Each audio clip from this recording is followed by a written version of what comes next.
We thank Jonathan Goldsby of Now Magazine. He wrote the piece that's in Now, and Stephanie Gray is the executive director of this group that is confronting young kids as young as 14 at high schools with horrific pictures of aborted fetuses, trying to start a conversation about abortion.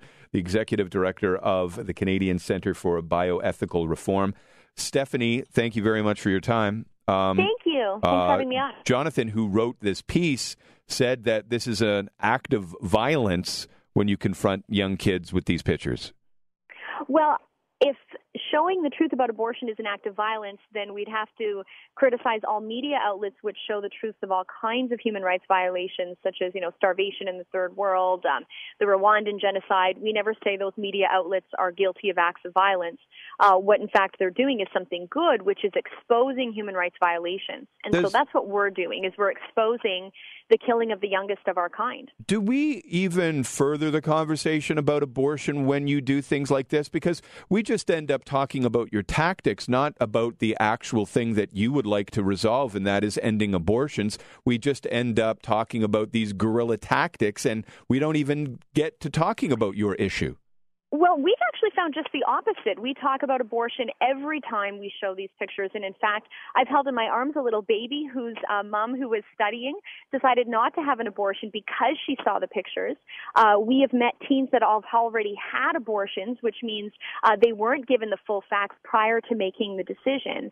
So we routinely find people changing their minds precisely because of the images.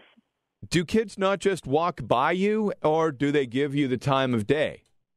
Well, you find both. I mean, there's certainly some people that will walk on past, but then conversations ensue, in the hallway, in the classroom. But there are many people that come by, and just the other day, one of my colleagues mentioned in 1 hour, he talked to 16 students that changed their minds and became pro-life because they many of them, in this culture of bullying can relate to what it's like to be marginalized, what it's like to be vulnerable. And preborn children are vulnerable and they're being marginalized. And often people, young people especially, empathize with the preborn child because they know what it's like to be treated unfairly. And so they want to help preborn children in the way they wish they'd had someone help them. Stephanie Gray is with us, the executive director of the Canadian Centre for Bioethical Reform. They're protesting at high schools to start a conversation about ending abortion. So why high schools?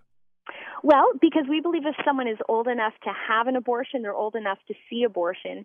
And because we know there are young people that are already getting pregnant and considering abortion, we want them to see the facts about who the baby is and what abortion does to that baby. Are you facing any violence from people who are upset by your tactics? So, regrettably, yes. Just recently, as was mentioned in the Now article, the coffee shop owner of the Sam James Coffee Shop came and assaulted one of our team members who was holding a video camera, documenting him getting angry, verbally yelling at our team, spitting on one of our signs, throwing coffee on our signs. He spat? Did he spit? A lot of people would cheer that guy on. A lot of people listening right now might think, yeah, more power to the guy who spat on you guys.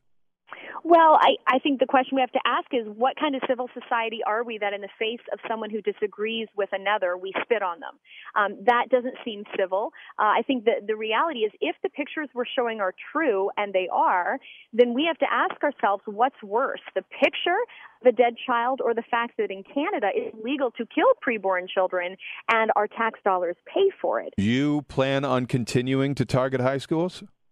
Absolutely. As long as the youngest of our kind are being killed in this country, we will be exposing it so that we end the killing. And we're confident that the younger generation, the survivors, essentially, of a generation that have only known legal abortion, are rising up to say, stop killing our generation. Is the incident that we just talked about the only one that police have been involved in?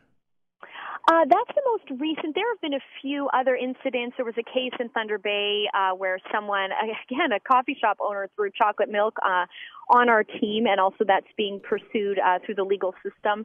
But what we say is that this kind of stuff that happens to us is nothing compared to what happens to preborn children, to these fetuses, a Latin term for young one, who are being killed at the hands of physicians who are in a profession to save lives, not end lives. All right. So that's the real injustice. Stephanie, I appreciate your time. Thank you. You're welcome. Stephanie Gray, who, quite perky, folks, executive director of the Canadian Center for Bioethical Reform. I don't know. She tried to talk a lot of abortion in there. I just wanted to talk about the tactics. I think at the end of the day, people are talking about the tactics, and it doesn't do much to advance her cause.